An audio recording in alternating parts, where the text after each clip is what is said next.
These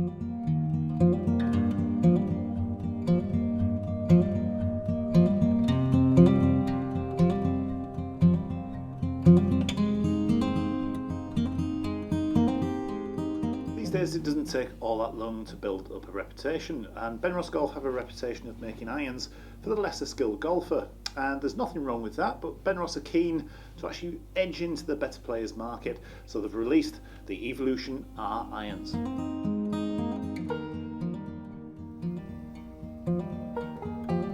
Much the same as the higher handicapper, the lower handicapper player tends to know what they want from their equipment, and when it comes to irons, better players usually want smaller cavities, small heads all round, usually less offset and usually more loft, and if the club is made from a soft carbon steel or is forged, then all the better. But does the Evolution R supply any of these demands? So when first taking a look at the club, the first impressions or the first things that stand out to me is that the club has a thin top line, but it's not super thin like you'd expect from a bladed club. The material, well, it certainly doesn't appear to be forged, and I don't think it's a carbon steel, so it's going to be interesting to see just how the club actually feels when it's hit. Because Benross have actually included an insert in the cavity, that would tend to suggest to me that they're trying to sort of almost manufacture that forged feel without the club actually being forged. So the loft of this 7-iron is 30 degrees, so that's pretty strong for a better player's iron. Most better players clubs will be around 34 degrees, 35 degrees, something like that. 30 degrees for a 7-iron in a player's range is pretty strong. I'm not sure that many players or lower handicap golfers are going to want their 7-iron going the distance of a 6. One thing that is definitely different in the Evolution R range to the other clubs that Benross have released, the other irons, is that the head is certainly smaller and the cavity is certainly more compact than their previous models, so that is ticking the better player box. There is offset visible, again not something that better players usually like the look of. That usually gives better players the feeling that the ball might go a little bit too far to the left, so it's going to be interesting to see what the club actually looks like behind the ball offset wise. So first impressions with the Evolution R iron were that it didn't really have that many of the characteristics of a better player's iron, but I can totally understand why Benross haven't gone straight in there with a full-on blade. They don't really want to alienate the people who have bought into the Benross brand. And secondly, forged irons and soft carbon steel irons usually cost more to manufacture, and if Benross have to hike the prices up there into the £500 plus mark, well, they're really competing then with the big boys, and that's not really what Benross is all about. Benross is all about good product at a lower price.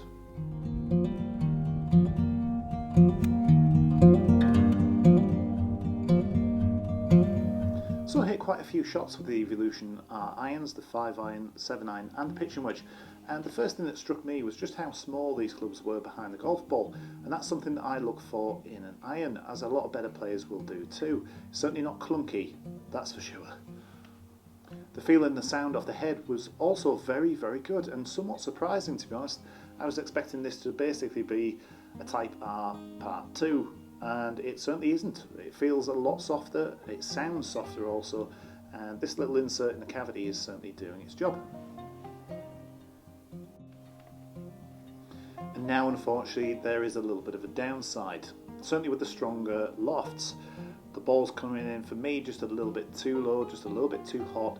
Spin rate is probably just a little bit on the low side, and that might be something that some players are actually looking for, but myself, I'm looking for something that's going to be coming into the greens a little bit steeper, a little bit of a higher spin, and I'm not that concerned about the 7-iron going 185 yards, which is what I was hitting it out there on the golf course.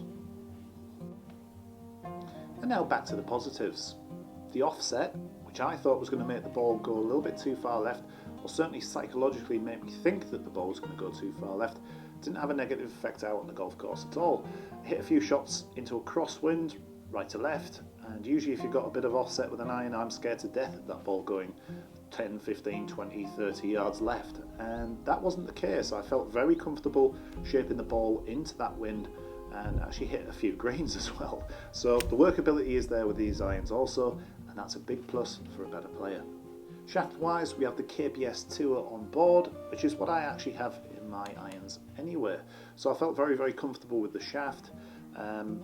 To be honest, if it's a steel shaft, I don't really feel that much difference with the weights and the flexes, to be honest, and I don't really see that much difference with the performance of the ball. But I was very comfortable with it, and there's a UTX grip from Lamkin, which was in the Type R model last year, so again, feel very familiar with that. It's a good grip, and if it isn't broke, why fix it? Going back to the head component, something else that I found was that off-centre hits were being registered, so if you hit the ball from the toe or from the heel, you certainly knew about it. And that's kind of something that a better player would like to know. If they're hitting the ball away from the centre, they want to know about it, so maybe go away and work on hitting the centre a little bit more often. And the plus point is, if you feel the off-centre hits, you feel the centre hits as well, and you get a really nice buttery feel and a really nice sound, something that is absent from a mid to high handicap players club. So again, that's ticking the better players box. So overall, I've got to say that I was really impressed with the Evolution R irons. More than I thought I was going to be. When I first opened the box, I was kind of expecting just a Type R Mark II, to be honest, but there is a marked difference between last year's model and this one, and that's mainly the feel and the sound, and I'm putting that down to this little insert in the cavity there doing its job. Yes, the head component is that little bit smaller than what most people will be used to from Benross, and that may well put some of the higher handicap players off, but on the other side of the coin, that may encourage some of the better players to get on board with the Benross brand. And if you're looking for a golf club that is of high quality, but not a high quality price, like the likes of the TaylorMade, the Mizunos of this world, just that price bracket underneath, then this could be the club for you, and it's certainly something worth trying with your local PGA Professional. And as always, if you've enjoyed this video, please give it a thumbs up, and if you've not subscribed to my channel yet, make sure you do so. Got some more Evolution R reviews coming very, very soon. But until then, enjoy your golf. See you soon.